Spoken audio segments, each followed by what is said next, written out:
नमस्कार, मैं मेघा मित्तल और आप देख रहे हैं जस्ट इंडिया। जस्ट इंडिया और एलपीएस बोसार्ड की तरफ से कोरोना काल में लोगों की मदद करने के लिए दिन रात मेहनत करने वाले रोहतक के प्रमुख समाज सेवियों को सम्मानित किया गया। कोरोना योद्धा समाज सेवियों के सम्मान समारोह के दूसरे चरण में एलपीएस बोसार्ड के MD Rajesh Jain, doctor R K. Chaudhary, doctor Anil Sharma, Gulshan Khurana, Sandeep Garg और जेपी गौड़ को रोहतक के नायक के रूप में सम्मानित किया गया। आपको बता दें कि हरियाणा ही नहीं, हिंदुस्तान भर के जिलों में रोहतक एक ऐसा जिला था जिसमें कोरोना काल में प्रशासनिक व्यवस्थाओं के आगे हमारे समाज सेवी जरूरतमंद लोगों की मदद में आगे खड़े थे। सरकारी मशीनरी जहां फेल रही थी, वहां रोहतक के प्रमुख समाज सेवियों ने तन, मन और धन से अपने आप को समर्पित किया था। आज ऐसी महान शक्तियों को जस्ट इंडिया के स्टूडियो में सम्मानित किया गया और कार्यक्रम का संचालन कर रहे जस्ट इंडिया के editor in chief Shiv Kumar Sharma के साथ लाइव समारोह आपको दिखाते हैं। कोरोना काल महामारी एक ऐसी आपदा थी जिसमें तबाही के आलम पैदा हो चुके थे, अफरा तफरी मच हुई थी। एक कोने से उस दूसरे कोने पे लोगों को पलायन शुरू हो गया था। रोहतक एक सेंटर है हरियाणा में, सिरसा से लेकर दिल्ली तक जाने वाले, और एक साथ उन्होंने मूवमेंट शुरू किया। रोहतक शहर ऐसा था जहाँ पे तमाम हजारों लाखों की संख्या में पलायन करने वाले निकले थे, गुजरे थे। सबकी सेवा उन्होंने की, कहीं पे भी कोई कमी महसूस नहीं होने दी। प्रवासियों को भी लगा कि भाई जो एक शहर में हमें सुविधा मिल रही है, बीमारी हो चाहे भूख प्यास हो, रोहतक वालों ने तन मन से काम किया। मैं इसी मुद्दे पर ऐसी शख्सियतों को जस्ट इंडिया एलपीएस बोसार्ड के एमडी राजेश जैन जी, उन सम्मानित सदस्य जो हैं समाज सेवी, उनको सम्मान करने के लिए एक मंच हमने यहाँ पे दिया है। तो बहुत बहुत स्वागत है जैन साहब आपका। दो विचार मैं आपके साथ सुनना चाहूंगा उस दौरान के वक्त के, और ताकि बाकी लोग जनता है उनको भी पता चल सके जैन साहब ने क्या कुछ किया और आगे भी क्या चाहते हैं, क्योंकि कोरोना काल अभी खत्म नहीं हुआ है, धीरे धीरे और बढ़ने लगा है। तो आपने कोई सिलेक्शन करने में कमी नहीं रखी है कि भाई सब ने कोरोना काल में बढ़ चढ़ कर बहुत काम किया है। और जो परमानंद जी की अगर मैं बात करूं तो ये पूरे एडमिनिस्ट्रेशन से भी लड़ लिए थे। उन्होंने कहा भी एडमिनिस्ट्रेशन या डीसी क्या कहते हैं, मेरे को इस बात की परवाह नहीं है, मेरे को ये देखना है कि भाई कोई भी आदमी भूखा नहीं सोएगा। एडमिनिस्ट्रेशन काम करे ना करे, मैंने तो देना है। तो उस वक्त जो एक संगठन बना तो वो अपने ढंग से कुछ चलता था। उन्होंने कहा जब तक तुम संगठित नहीं होते मेरे किसी काम के बीच में तुम मत आना, मैंने तो जो करना है मैंने करना है। तो स्वामी जी का मैं फिर से बहुत बहुत धन्यवाद करता हूँ कि भाई उनसे हमें भी प्रेरणा मिलती है, और जिस डेडिकेशन से वो 24/7, जैसे आपकी न्यूज़ चैनल है तो मैं तो कहूँगा 25/7 काम करते हो कि दिन रात, आज भी चाहे कोरोना टाइम हो चाहे कोई भी टाइम हो, उनके व्हाट्सएप भी आते हैं। तो इनका जो सहयोग है बहुत ही, हम तो एक बैक एंड में सहयोग देने वाले हैं, पर जो फ्रंट एंड में जिस तरह से ये लोग काम करते हैं उसका कोई मुकाबला नहीं है। रोहतक में मैं कहूँगा कि पूरे हरियाणा डिस्ट्रिक्ट और शायद इंडिया में एक मिसाल रही होगी कि जितना यहाँ पे सोशल ऑर्गेनाइजेशंस ने, सती साई दास ने, हरिओम सेवा दल ने, रोटरी क्लब ने, लायंस क्लब ने, जेपी गौड़ हैं, और जितने भी यहाँ पे और संस्थाएं हैं, सब ने बढ़ चढ़ कर अपने आप से सेल्फ इनिशिएटिव से काम किया। मेडिकल फैकल्टी से डॉक्टर चौधरी हरदम इन्होंने, क्योंकि ये आईएमए के हेड हैं, तो उसके माध्यम से कि लोगों को पीपी किट देना, अगर उस वक्त शॉर्टेज थी, ग्लव्स पहुँचाना, मास्क पहुँचाना, और ये भी अपनी तरफ से 24/7 खड़े हुए थे कि भाई किसी भी तरह से लोगों को जो सुविधा हो सके। तो मैं आपका न्यूज़ चैनल का धन्यवाद करना चाहूँगा कि भाई आपने सब लोगों को बुलाया। उनको आज कोई भी जो अच्छा काम करे तो उसको उसकी प्रशंसा मिलनी चाहिए। एक लोगों को आगे के लिए मोटिवेशन मिलता है उससे कि भाई हमें कोई भी ऐसी आपदा आए तो उसमें हमें अपना स्वार्थ छोड़कर लोगों की मदद करनी चाहिए। तो रोहतक के सभी लोग इसके लिए धन्यवाद के पात्र हैं। और मैं इसमें ये कहना चाहूँगा कि कोरोना अभी गया नहीं है, कोरोना काल चल रहा है, केसेस फिर से बढ़ रहे हैं। अभी सभी सोशल संस्थाओं का एक ही एम होना चाहिए कि कैसे हम ज़्यादा से ज़्यादा वैक्सीनेशन कैंप्स लगाएं। जैसे उस वक्त हमने फूड कैंप अगर लगाए थे और लोगों को पकड़ पकड़ के अगर लाना भी पड़े व्हीकल्स में लाएं और उसको वैक्सीनेशन करवाएं, तो जो लोगों का डर है कि भाई वैक्सीनेशन से ही हो जाएगा, उसमें हम उसकी कंसल्टेशन करें और तभी कोरोना जाएगा। जब तक वैक्सीनेशन पूरी पॉपुलेशन नहीं होती तो ये कोरोना जाने वाला नहीं है। तो मैं अपने अगले मेहमान गुलशन खुराना जी की तरफ जाना चाहूँगा। गुलशन खुराना जी सती साई सेवा समिति के सेक्रेटरी हैं। इनकी संस्था में जिस समय ये काम कर रहे थे, वर्किंग कर रहे थे, खाना पका हुआ खिला रहे थे, कच्चे खाना खिलवा बांट रहे थे इलाके में, वही कवरेज मैंने भी खुद जाकर देखी थी। इनकी प्रमुख व्यवस्था थी। और सते भाई साईं दास जी महाराज की जय। जैसे ही लॉकडाउन की स्थिति पैदा हुई, जैन साहब ने एक मीटिंग बुलाई जिसमें हम सभी सती भाई साईं दास सेवा दल के 5 मेंबर गए थे और गुरु जी ने भी, हमारे महंत राम सुखदास जी ने मीटिंग बुलाई जहाँ हम वहाँ गए।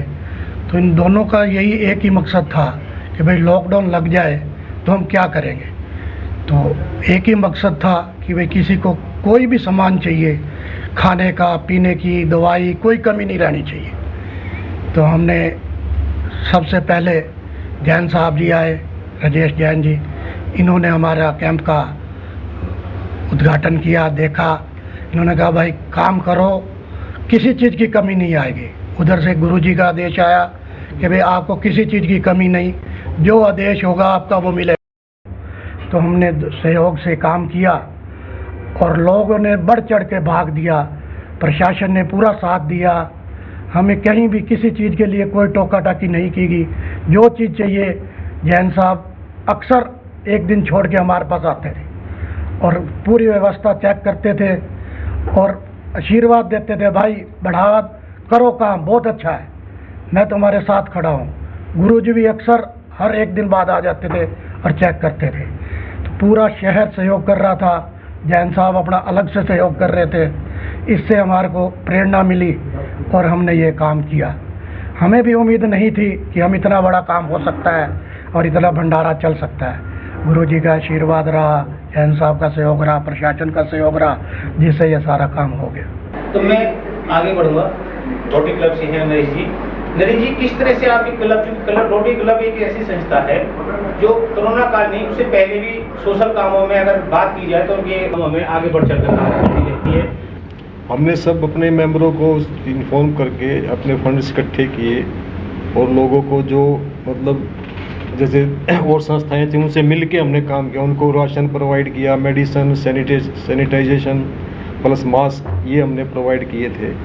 और इसी तरह हमने सब लोगों की जो हमारे से हो सका, सारे मेंबरों के सहयोग से हमने उनकी मदद की थी जी। जैसे सबकी मदद सीखी, जैसे रोटरी क्लब एक बड़ी नेशनल संस्था है जी। क्या आप लोगों को जिस तरह से आप फंडिंग करके इंडिया से विदेश तक भी आपका क्लब भेजता रहता है? नहीं, उस टाइम फंडिंग विदेश से कोई नहीं, अपनी पर्सनल फंडिंग थी सबकी मेंबरों की, और बाकी जो इधर उधर से सहयोग मिला वो था। हमारा बाहर से कोई सहयोग नहीं आया था। आपके मन में इस तरह से कैसे आई थी कि फटाफट सालों इकट्ठे हो जाओ और ये काम शुरू कर दो? मतलब वो तो ऐसा जी, देखो जब काम ही यही है तो लोग सब इकट्ठे 1 मिनट में, हमने व्हाट्सएप ग्रुप है, बस मैसेज डाला, सबके पैसे सबको फंड आ गए, अपना सारा प्रोग्राम बनाया और कर दिया। जो हमारा प्रोग्राम बना सबका आपस में। कोरोना काल में सबसे ज़्यादा IMA की एक जिम्मेदारी निभा के चलती है डॉक्टर साहब। उन्होंने कोरोना काल में जो PPE किट और तमाम मास्क की जैसी व्यवस्थाएं थी तो उन्होंने सबसे पहले आगे प्रोवाइड कराना शुरू कर दिया था। डॉक्टर साहब का बहुत बहुत स्वागत है। जैसे ही कोरोना की दस्तक हमारे देश में आनी शुरू हुई, प्रशासन ने मीटिंग बुलाई। वहाँ पे जिला प्रशासन के अधिकारियों के साथ साथ हमारे प्रेरक राजेश जैन जी, मेयर साहब मनमोहन गोयल जी, महाराज परमानंद जी मौजूद थे। इन्होंने प्रेरणा दी हमें, सभी समाज सेवियों को, मेडिकल प्रोफेशन से जुड़े, रोटरी क्लब से जुड़े होने के नाते हमने अपनी जिम्मेवारी समझी। सबसे पहला चैलेंज हमारे लिए था अपने डॉक्टर्स के इस्टेब्लिशमेंट्स को ओपन करवाना। सरकार का भी ध्यान यही था, भाई बेशक हॉस्पिटल क्लिनिक्स बंद हो जाए। उन्होंने सरकारी हॉस्पिटल पे भी रोक लगा दी थी, भाई सिर्फ इमरजेंसी को छोड़ के किसी प्रकार की सेवाएं ना रखी जाएं। उस वक़्त हमारा ज़्यादा फ़र्ज़ था कि हम सभी कोरोना से के लक्षणों से या दूसरी बीमारियों से पीड़ित व्यक्तियों की मेडिकल सहायता दें। हमारे पास कोई भी मार्केट में पता किया, ना पीपी किट थे, ना मास्क थे। सभी प्रकार के जो ट्रांसपोर्ट आदि बंद थे, दिल्ली की मार्केट्स बंद थी, बहुत मुश्किल था। ऐसे टाइम में हमारे मार्गदर्शक और प्रेरणा के स्रोत और शहर के सबसे प्रसिद्ध समाजसेवी राजेश जैन जी से हमने गाइडेंस और सहायता मांगी। इन्होंने बहुत दूर दूर से अपने विशेष रिसोर्सेज के थ्रू मास्क, पीपी किट, काफ़ी आइटम्स मुफ्त में हमें मुहैया कराई, जिन्हें हम अपने डॉक्टर्स को वितरित कर सके। कुछ सब्सिडाइज रेट्स पे हमें आइटम्स दिलवाई। पीपी किट हमने हर क्लिनिक, हॉस्पिटल, नर्सिंग होम को उनकी क्षमता के अनुसार मास्क और पीपी किट्स डिस्ट्रीब्यूट की। बहुत ही सराहनीय भूमिका आपकी कोरोना काल में मदद के रूप में सामने आई। अब मैं चलूँगा हमारे अगले मेहमान रोटरी क्लब से संदीप गर्ग जी। संदीप गर्ग जी, तमाम तरह के हालात में एक सामुदायिक जिम्मेदारी के में आपका नाम युवा साथी और मैं युवा टीम के साथ में जो आपदा के दौरान जो काम किया बहुत ही चर्चाओं में था। हम भी सुनते थे, हम भी अपने चैनल के माध्यम से आपके कामों को दिखाया करते थे। इंडिया में मेरे को बुलाने के लिए शर्मा जी आपका बहुत बहुत धन्यवाद। ब्रह्म चैतन्य जी महाराज जी, राजेश जैन जी, डॉक्टर अनिल शर्मा जी, सभी टीम वर्क था काम करने में, कोई अकेले किसी ने काम नहीं किया है। इसमें हम लोग अपनी संस्था की बड़ाई कर रहे हैं, हम लोगों ने काम किया, नॉट नेचुरल हम लोगों ने काम भी किया है। लेकिन इसमें सबसे अच्छा काम, इसमें सबसे अच्छा सहयोग रहा जी जिला प्रशासन का। रोहतक के अंदर जिला प्रशासन का और सारे एनजीओ का कोऑर्डिनेशन बहुत बढ़िया था। कहीं भी शुरू से लेकर आखिरी तक जिला प्रशासन का और एनजीओ का नहीं, जो एनजीओ वर्क कर रहे थे ठीक है, वो उनको इंस्ट्रक्शन दे रहे थे कि ये काम मत करो, कोरोना फैल सकता है, वो अलग हो गया। लेकिन जब वो देख लिया कि कोरोना फैल रहा, रुकेगा नहीं, उसके बाद जिला प्रशासन से जो सहयोग चाहिए था, डीसी साहब से कोई सहयोग चाहिए था, रात को 11 बजे 11:30 बजे फ़ोन कर लिया, मेरे साहब को किसी भी टाइम कर लिया। तो जो भी हमारे को अड़चन आई थी, जो ऑफिसर्स हमारे को तंग कर रहे थे काटने के लिए, तो उनको वहाँ रोका गया, उनको कहा गया कि जो कर रहे हैं उनको करने दिया जाए। तो ये ठीक है, आपका अपना एक्सपीरियंस रहा होगा, मेरा अपना एक्सपीरियंस, क्योंकि मैं तो आंखों से देखा है और मैंने तो लोगों की शिकायत कर और उसको एग्जीक्यूट करने के लिए मैं रात को फोन तक लगाए। मतलब प्रशासन की भूमिका, प्रशासन है तो हमारी जो संस्थाएं, आप जैसे प्रबुद्ध लोग जो लगे हुए थे उनके रोड़ा बने हैं, उनके टांग पीछे कीजिए, आप ये मत करो, ये मत करो, ये मत करो, वो मत करो। जबकि संस्थाएं कह रही रोहतक की हमें काम करने दो, हमें राशन बांटने दो, हमें गीला मत बांटो, सूखा बांटने दो, कुछ तो करने दो हमें। ये वक्त आया था कि प्रशासन ने लोगों को घर बिठा दिया था। नहीं, वो एक फेज था शर्मा जी, जब फर्स्ट लॉकडाउन खत्म हुआ।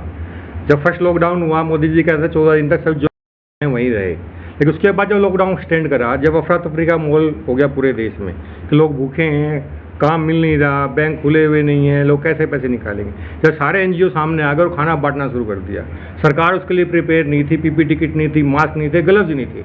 आप खाना तो बांट रहे हो, ग्लव्स मास्क आप किसी के पास है नहीं, तो ऐसा ना हो कि फैल जाए। जिला प्रशासन का और एनजीओ का जो टकराव था वो इस बात को लेकर था। देश में तैयारी तो कोई थी नहीं, अचानक लॉकडाउन हो गया। ये कोरोना अगर नहीं रुका और फैलता रहा तो आने वाले टाइम में क्या परेशानी है। तो जैन साहब के साथ बैठ के कई बार मीटिंग हुई, फिर सोचा, डीपली सोचा आगे जाके क्या करना है। फिर ये आया है टेस्टिंग, सबसे ज़्यादा टेस्टिंग है। टेस्टिंग नहीं होगी तो कोरोना रुकेगा नहीं। टेस्टिंग और ट्रेसिंग, हरियाणा में से 2 लेबोरेटरी थी, एक करनाल में, एक रोहतक में, पीजीआई में, जो सारे हरियाणा के सैंपल इकट्ठे होकर यहीं आ रहे थे और टेस्टिंग डिले होने शुरू हो गई थी, 1 दिन 2 दिन डिले हो रही थी। तो इमीडिएटली हमारे को ये मन में आया कि अगर हम एक मशीन खरीद के RT-PCR मशीन खरीद लें, उसमें लोगों की टेस्टिंग शुरू कर दें, तो यहाँ पे मेडिकल कॉलेज में लोड कम हो जाएगा। तो हमारे को गवर्नमेंट से मंजूरी नहीं मिली कि आप कहीं भी इसको लगा के या किसी डॉक्टर के या लेबोरेटरी में लगा के आप RT-PCR टेस्ट कर सकते हो। जिला प्रशासन से हमने अनुरोध किया, हम मशीन खरीद के आप ही को दे देते, लेकिन हमारे को रिटर्न में इस बात को चाहिए कि इस मशीन को आप रन करोगे। ये नहीं है कि मशीन बंद हो जाए और टेस्टिंग ही नहीं हो। फिर रिटर्न में वहाँ से आया, जैन साहब के पास भी मेल आया कि इसको हम रन करेंगे। सेक्टर 3 में पॉली क्लिनिक पे हम लोगों ने, रोटरी क्लब ने और जैन साहब ने मिलकर RT-PCR मशीन लगाई, जो आज भी सक्सेसफुली रन कर रही है और लोग उसकी शहर में सारे लोग वहाँ पे काफ़ी सेवा ले रहे हैं टेस्टिंग। तो मैं अगले मेहमान डॉक्टर अनिल शर्मा, तो जिस तरह से भी तारीफ की जाए वो कम है। डॉक्टर साहब, उस वक्त के कुछ अपने जो अनुभव, एक्सपीरियंस को हमें साझा करें, जनता को बताएं कि किस तरह से आपने लोगों की, स्थानीय लोगों की भी, क्योंकि आपके पास पीजीआई में तो पूरे प्रदेश से लोग आते हैं, सिरसा से लेके दर्शन जाए तो गढ़ है और आपके अंदर सेवा भाव की भावना है, किस तरह से आपने मैनेज किया था उस दौर में? मेडिकल सेवा के बारे में यदि आप जानना चाहें तो उसके अंदर हमने जो रेगुलर चली रही है सेवाएं, लेकिन कोरोना काल समय के अंदर हमने हमारी संस्था की तरफ से डॉक्टर ध्रुव चौधरी साहब को राजेश जैन जी उन्होंने हमें सलाह दी थी कि वहाँ पे वॉलंटियर्स की कमी है, वार्डों में जहाँ कोरोना के पेशेंट्स होते हैं उनको अटेंड करने के लिए, उनको खाना पहुँचाने के लिए, जो उनकी प्रॉब्लम्स है उनको देखने के लिए भी कुछ अपने वॉलंटियर्स, तो हमने इनके माध्यम से उनको अप्रोच किया था भी जब भी हमें हमारी ज़रूरत है हम तैयार हैं। तो एक तो हमने इस रूप के अंदर हमारी सेवाएं दी। दूसरा, हमारा सेक्टर 4 एक्सटेंशन में नया आश्रम बन के तैयार हुआ 100 बेड का, तो उस समय जो क्वारंटाइन के लिए या कोरोना पेशेंट रखने के लिए भी हमने प्रशासन को, मेडिकल प्रशासन को और ज़िला प्रशासन को लिख के दिया भी हमारी पास ये जगह है और इसके अंदर यदि आप रखना चाहें, क्योंकि अभी रोगी कोई आए नहीं है और बिल्कुल न्यू बिल्डिंग है, सुविधा सारी पानी बिजली की व्यवस्था है, तो यदि आप यहाँ रखते हैं तो हमारी तरफ से पूरा सहयोग रहेगा। तो एक तो हमने ये 2 चीज़ें हमने करी।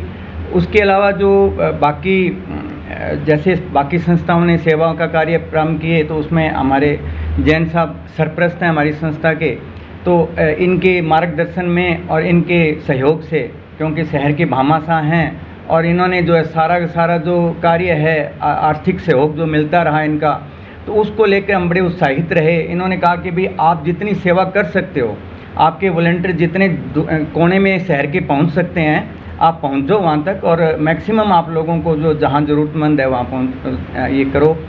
मेयर साहब हैं, परम पूजनीय स्वामी जी हैं, इन सभी के मार्गदर्शन में और सहयोग से हमने 50,000 से अधिक पैकेट जो हैं और 10,000 व्यक्तियों को दूध जो है ये पहुंचाया। ये सारा जैन साहब के माध्यम से ही हो पाया, इन्होंने हमें पूरा इसमें स्पॉन्सर किया। अब मैं अगले गेस्ट जेपी गौड़ जी की तरफ जाना चाहूँगा। गौड़ साहब, उस काल में ब्रेड की कमी न पड़ी, कुछ चिंता ही की रहती है, ब्रेड की कमी न रहनी चाहिए, पूरा स्टोर भरा रहना चाहिए, यूनिटें एक्स्ट्रा पड़ी रहनी चाहिए, कमी नहीं रहनी चाहिए। एक हमारे शहर के बहुत ही प्रेरणादायक हैं जेपी गौड़ साहब, ये चाहते हैं कि आपदा में, संकट में ब्रेड की कमी से किसी की जान नहीं जानी चाहिए। पहले तो शुक्रिया जस्ट इंडिया जो इतना अच्छा इनिशिएटिव लिया, एलपीएस बोसार्ड के साथ मिलके, जो शहर के गणमान्य जो संस्थाएं हैं जिन्होंने अभूतपूर्व कोरोना काल में इतने क्रिटिकल समय में, जो कि हमारे जीवन काल के दौरान भी ऐसा समय हमने कभी नहीं देखा कि पहले कार्तिक वाली कोई बीमारी कहा करते थे कि वह आई थी, जिसमें एक को उठाते थे और दूसरी लाश तैयार हो जाती थी। तो ऐसा ही एक खौफ जो पूरे विश्व में फैला, तो उस महामारी का सामना करने के लिए सारा समाज, पूरा इंटरनेशनल लॉबी और इवन मीडिया भी कोऑर्डिनेशन में आया। सबसे अहम मुद्दा कोरोना काल में ये रहा कि जैसे ही लॉकडाउन हुआ तो ब्लड डोनेशन कैंप्स बंद हो गए। उसके दौरान कई जो थैलीसीमिया के बच्चे थे, इवन यहाँ से कुछ ब्लड दिल्ली भी जाता था और आसपास के पंजाब एरिया तक हमारा पीजीआई जो ब्लड केंद्र, ब्लड बैंक का ब्लड केंद्र हो गया है नाम, तो ये पूरा नॉर्थ हरियाणा को कवर करता है। तो यहाँ बहुत ज़्यादा डिमांड्स थी, थैलीसीमिया के बच्चों को रेगुलर ब्लड चाहिए होता था। तो ऐसा कोई मापदंड था नहीं कि पीजीआई में ब्लड को दोबारा से बहाल किया जाए। तो बाकायदा रेड क्रॉस के साथ बैठ के पूरी संस्थाओं ने एक सिस्टम बनाया कि दोबारा से रक्तदान शिविरों का जो आयोजन है शुरू किया जाए, जिससे कि जो थैलीसीमिया के या रेगुलर जो पेशेंट आ रहे हैं उनकी सेवा हो सके। तो उसी माध्यम से रक्तदान शिविरों का सिलसिला दोबारा शुरू हुआ और हम लोगों ने क्या किया कि लोगों के बीच जाकर, उसमें रोहतक की सभी सामाजिक संस्थाएं हैं जो छोटे स्तर पे और बड़े स्तर पर रक्तदान को लेकर कार्य कर रही थी और जिसमें सभी ने अपना अहम योगदान दिया। मैं स्वामी परमानंद जी महाराज की तरफ चलूँगा। स्वामी जी, आप तो वो शख्सियत हैं, आपने तो कोरोना को भी मात देकर फिर भी संघर्ष किया। आप इतने लीन थे अपनी सेवा भाव में, आपने परवाह नहीं की कि इस कोरोना की चपेट में मैं भी आ सकता हूँ। और खुद मैंने आपके यहाँ विजिट किया था, जिस तरह से लंगर व्यवस्था है, बढ़िया खाना, जिस तरह से आप पैकेटों में सप्लाई लोगों को कर रहे थे, ऐसा तो घर में भी लोगों के नहीं बन पाता था। ऐसी क्वालिटी वहाँ पे मैंने खुद देखी थी। सबसे पहले आज मैं देख रहा था कि आज का जो प्रोग्राम है वो जस्ट इंडिया और एलपीएस बोसार्ड की तरफ से ऑनर सेरेमनी है। मैं समझता हूँ कि हमारे जो जैन साहब हैं, अभी सारी संस्थाओं के जो प्रतिनिधि हैं उन्होंने बताया, जैन साहब इस काम के अंदर सेंट्रलाइज थे और ये हमारे को ऑनर कर रहे हैं। मैं तो ये समझते हैं हम सबको मिल करके इनको ऑनर करना चाहिए। तो मैं ये कहना चाहूँगा कि कई बार ऐसे अवसर आते हैं कि जबकि एक आफत जैसे एक आपत्ति हमारे ऊपर आती है और उस समय हम कितने हौसले से काम कर पाते हैं, ये हमारी एक परीक्षा की घड़ी होती है वास्तव के अंदर। और मुझे इस बात का फ़ख्र है कि हम लोग बड़ी सक्सेसफुली और इस अवसर के ऊपर अपना काम अंजाम दे पाए। और मुझे आश्चर्य भी होता है कि मेरी जैसी उम्र का आदमी, और उस समय भी समझो 4,80,000 खाने के पैकेट लोगों के अंदर डिस्ट्रीब्यूट हुए, 4700 किट जो राशन की बना करके वो डिस्ट्रीब्यूट हुई, और 3,000 के लगभग दूध के पैकेट हमने बच्चों के लिए डिस्ट्रीब्यूट किए। और एक समय के ऊपर 45 हलवाई काम के ऊपर लगे हुए हैं, और उसके साथ साथ में RSS के कार्यकर्ता हमारे साथ में जुड़ गए 100 के लगभग। उधर से MTFC संस्था की वो छोटी छोटी बच्चियाँ, अब जिनको कि हम ये कह रहे हैं कि उस समय कितना खौफ था, और उस समय भी वो हमारे साथ में आकर के जुड़ी पूरी संस्था आकर के, और लगभग 200 कार्यकर्ता, 45 हलवाई, और डे नाइट उसको मैनेज करना काम का किस प्रकार से हो पाया। मैं तो ये समझता हूँ सारा परमात्मा की कृपा है, क्योंकि हमारे पास में रोटी बनाने की मशीन है जो कि 1 सेकंड के अंदर 1 रोटी निकालती है, 1 घंटे में 3500 रोटी निकालती है। आज मैं उसके बारे में सोच रहा था इस बात करके कि इस मशीन ने हमारे को 8-8 घंटे काम किया, और उस दौरान में 1.5 महीने के दौरान में एक बार भी ये मशीन खराब नहीं हुई। मैंने कहा उसका भी जो देवता है, मैंने उसको भी प्रणाम किया कि यदि उस समय वो मशीन खराब हो जाती तो हमारा काम कैसे चलता। क्योंकि एक बार ऐसा भी समय आया कि हमने 24,000 खाने के पैकेट एक ही दिन के अंदर बना करके और डिस्ट्रीब्यूट किए। कहने का तात्पर्य क्या है, और सबसे बड़ी दिक्कत जो है ये भी आई कि अब उस समय हमारे यहाँ सेंटर भी बनाया गया, जो लोग प्रवासी लोग जा रहे थे उनको रोक लिया गया और हमारे ऊपर सेंटर बना दिया गया। इसके साथ साथ हमारे पास में जो दिमाग कमज़ोर लोग रहते हैं, अब उनको तो इन चीज़ों का मालूम नहीं कि किस प्रकार से हमें डिस्टेंस मेंटेन करनी है, ना उनको ये मास्क लगा सकते। और दूसरी बात ये भी है, उनके लिए हमें खाने की व्यवस्था भी करनी है, बाज़ार से सामान भी आना है, खाना बना करके उनको देना है। और एक समय ऐसा भी वो चीज़ आई कि हमारे 125 लोग आश्रम के वो कोरोना हो गया उनको, मुझे स्वयं के अंदर कोरोना हो गया। लेकिन मैं 100% अपने बारे में कह सकता हूँ कि कहीं पर भी परमात्मा की कृपा से, परमात्मा का आशीर्वाद मुझे पूरा रहा, और कहीं पर भी 1% भी घबराहट की स्थिति नहीं आई। हाँ, ये भी साथ में आया कि मुझे भी कोरोना हुआ, कोई इफेक्ट किसी प्रकार का नहीं, चाहे कोरोना ने पॉजिटिव कहा या कोरोना ने नेगेटिव कहा, इन बिटवीन ना कोई बुखार, जुकाम, खांसी और वो। इसी प्रकार से आश्रम में भी 127 लोगों को कोरोना हुआ, लेकिन एक आदमी ने खांसा तक भी नहीं, एक आदमी को बुखार भी नहीं हुआ, किसी को भी अपने आप पॉजिटिव, अपने आप नेगेटिव। कोरोना काल महामारी एक ऐसी आपदा थी